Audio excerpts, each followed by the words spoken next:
สวัสดีจ้าทำอะไรจ้ารออยู่เฮือนบ่เวนรถครับบ่จังเดวังสมอมาแต่ปากทองเห็นเราอยู่ในเมืองเลยเวนรถบ่พักแล้วอลิศอยู่เฮือนบ่เอานมเย็นให้หน่อยเย็นๆนะคะทำอะไรคะ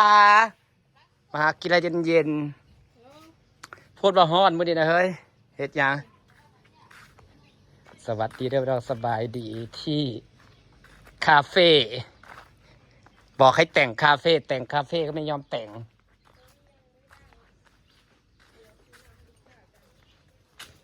แต่งให้มันเป็นคาเฟ่ไปเลย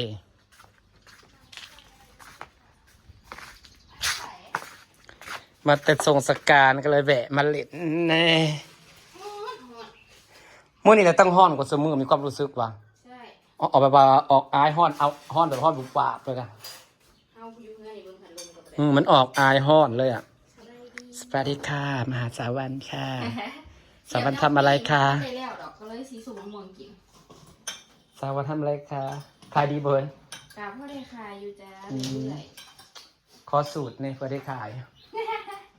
อะไรที่นัวใส่ลงไปเลยเรียกสูแบบแล้วคนก็ได้อันเห็ดมาเสร็จอยู่อันนั้นคือเห็ดของกินขอสูตรหน่อยเพื่อได้ขายยังไม่มีทุนขายเลยมีทุนก่อนเดี๋ยวจะเปิดคาเฟ่เล็กๆแต่ไม่มีทุนจ้าฉันนะคันบ่งามสิบ่เปิดเดี๋ยวฉันนะก่อนสิเปิดก็ต้องให้มันงามก่อนตอนในสถานที่จะได้แล้วต้นใหม่เจ้ากำลังโตบัดนี้เรือดิคันโต๊ะตั้งใส่ลงแค่สุดเท่าสุดลงบ่เป็นจ้ะต้องลงเป็นแบบเหมือนร้านอาหารไปเลยจ้ะอย่างน้อยก็ต้องมีคิดไว้ต้องมีโซฟา2สุดหน้าบ้านสุดหนึ่งแบบว่าโซฟาที่เขานั่งอันนั้นเด้เฮ้ยแบบโต๊ะวายหันเด้คิดภาพออกป่ะที่โต๊ะวายดำๆที่งามๆอะไรที่เขามานั่งตามห้านกาแฟห้านนั้นนะเป็นโต๊ะวายนะพลาสติกที่มันกันแดดกันฝนนะได้2สุดมาใส่บอลนังเล่นกันหน้าบ้านแล้วก็อยากได้โต๊ะขาวจักแบบว่าจัก4 โต๊ะสมัครกระจายไปเท่านั้นแต่มันไม่มีโอกาสเอามาห่วงมามองแต่ใส่ปู๊สบายเอาแต่ว่ามื้อนี้เนี่ยฮะก็ไม่ได้ส่งสักการส่งแต่โพดโพบ้านครับเอาลงซ่าฮอนแท้ฮอนว่าเขาว่างในนี่ก็ฮอนเด้อพี่น้องบ้านเมืองมักม่วงนี่เบ้ยใช่ใหญ่เลยเนาะโอ้มักม่วงปีนี้บ่ดกแล้วจะได้กินมักม่วงสุกในหน้าของบริจับแต่บ่ได้มีมักม่วงแต่จะได้กินมะม่วงสุกจ้ามันเป็นดอกนั่งอยู่ใส่จักสิเย็น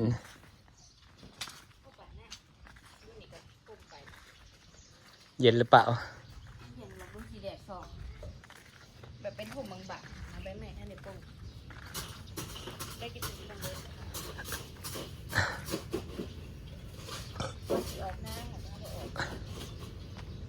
ฮอนแท้ฮอนว่าเรียกมองกระสอบอะไรต้นมองใหญ่บ่ดกเนาะกลอกบ่ดกเลยเขาเห็นแต่บอดี้ซ่าเขาเห็นแบบตุ๊บ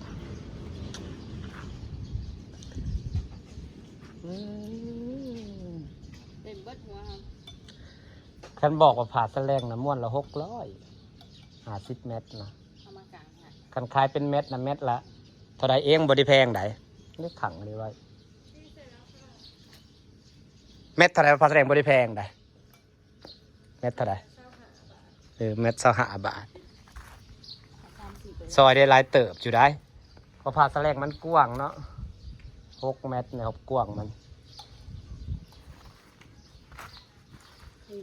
กินบริษัทอีกอย่างเนี่ยใส่เกลือพอสิย่างไปเบิ่งเฮือนเซาลอยเพิ่นอยู่บ่อาลิศอยู่บ่คือบ่เห็นรถมีไผอยู่แต่ว่า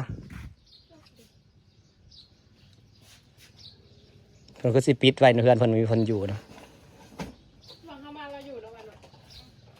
หากเห็นรถจักรจอดอยู่ได้รถจักรจอดอยู่บ่ฮะก่อนแต่เราไม่สีอยู่ใน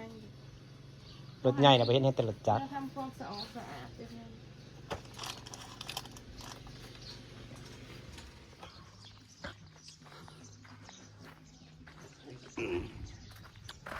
มาสมบ้าน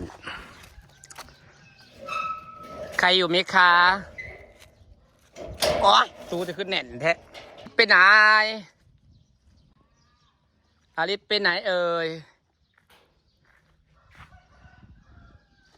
บ้านก็สวยดีนะคลาสสิกดีก็งามแบบออกแนวคลาสสิกแล้วแต่เพิ่นแต่งเสาแต่งอันนี้มันก็งามแล้ว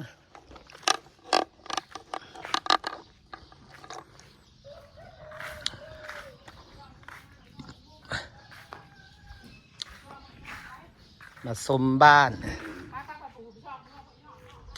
อลิจาบ้านสวยจังเลยมันก็สวยดีออกแนวคลาสสิกดีนะข้างในก็ดูโล่งๆดูทันสมัยดีอลิส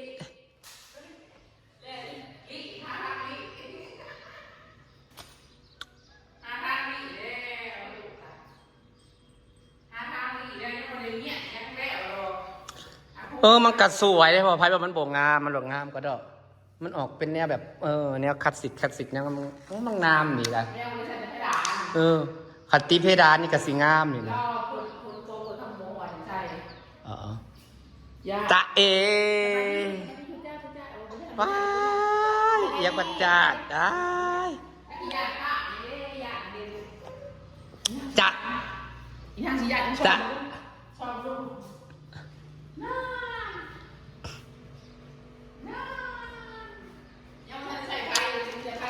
สีนี่นะขึ้นดีได้เขาเอิ้นสียังวะ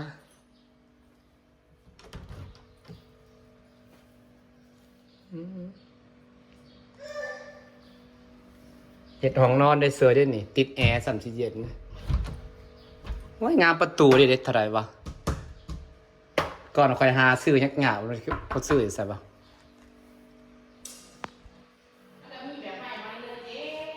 นั่นแหละจังหวะแต่ก่อนคอยหาได้มันปูมีแถวบ้านทำเลยนะ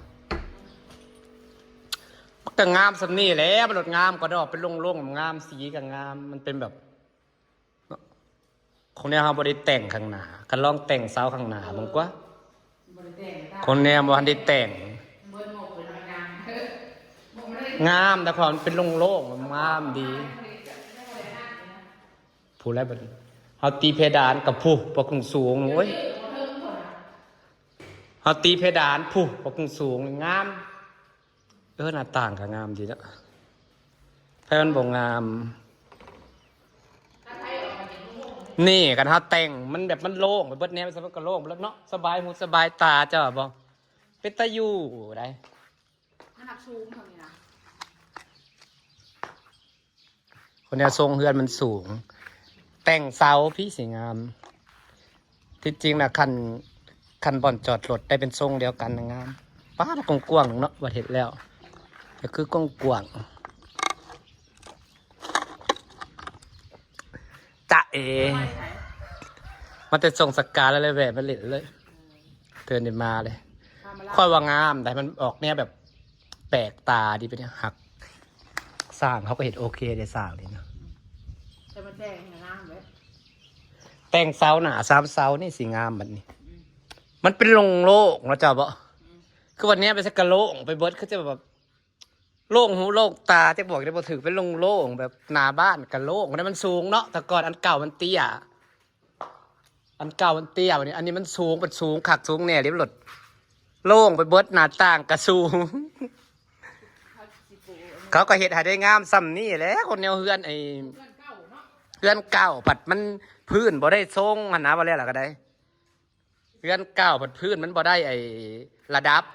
หักข้างในนะตั้งสบายหูสบายตาลีเนาะเลยป้ามันยกกระซ่ามันได้ซ้ำนี่แหละบอกคันว่าเฮาอยากหยกก็ดีแล้วหยกซ้ำมันนี่แล้วนี่หยกซ้ำบัวมันนี่บริพอดีได้ก็ได้2 ขันได้ก็ได้3 ขันพอดีงามมันได้รูปได้ร่างอยู่แล้วเนาะพอแล้วมันโล่งแล้วค่อยว่ามันก็แบบว่าบ่ต้องหยกดอกว่าข้างในเนี่ยมันแบบเฮาเบิ่งแล้วมันได้แบบของมันอยู่แล้วเลยแนมไปมันก็โล่งไปเบิด โอ้ยโล่งเลยอาริจ้าอาริจ้าบ่ได้อะไรหมู่อุ้มนะบ่อยากลงแล้วพัดญาติหมู่โอ้ย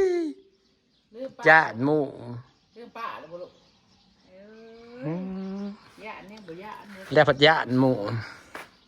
คือไปเขาเทกันเปื้อนเนี่ย เย็นอยู่แล้วอยู่นะ คือไปเขาเทยาวเลยกันเปื้อน สิเทอยู่คนเทเองคนหนึ่งท เออ ำเราเทเลาะทางหมองจอดรถกระเท ให้มัน มันเรือได้สินหินทรายมันก็เรือ อีดิเทลงเลยเดี๋ยวนี่พอดีแล้วเดี๋ยวนี่ไปเอาออกหน้าป่ะซะ อ๋อ โอ้รถใหญ่แล้วนี่หินรถใหญ่มันหน่อยๆแล้วเนี่ยนะ มันบ่เบิดเนาะ จากแรกขันปูเบิดนี่เบิดประจักษ์ เนี่ยอิตเรือลาย ขันปูเบิดนี่สิได้สั่งทรายเพิ่มอีกเนาะ อิตเรือลาย โอ้ยโล่งเลยสบายเลยใส่โครงเล็กแต่ปวกกินอะไรแบบนี้น้องอลิศฝากบรรยากาศไว้สักนิดละจ้าไปเรียงจ้ามาดูบ้านอลิศน้อยนี่ แกเป็นอ่องตองอย่างนี้ อย่า สาวหน้างอนี่ เอ้ย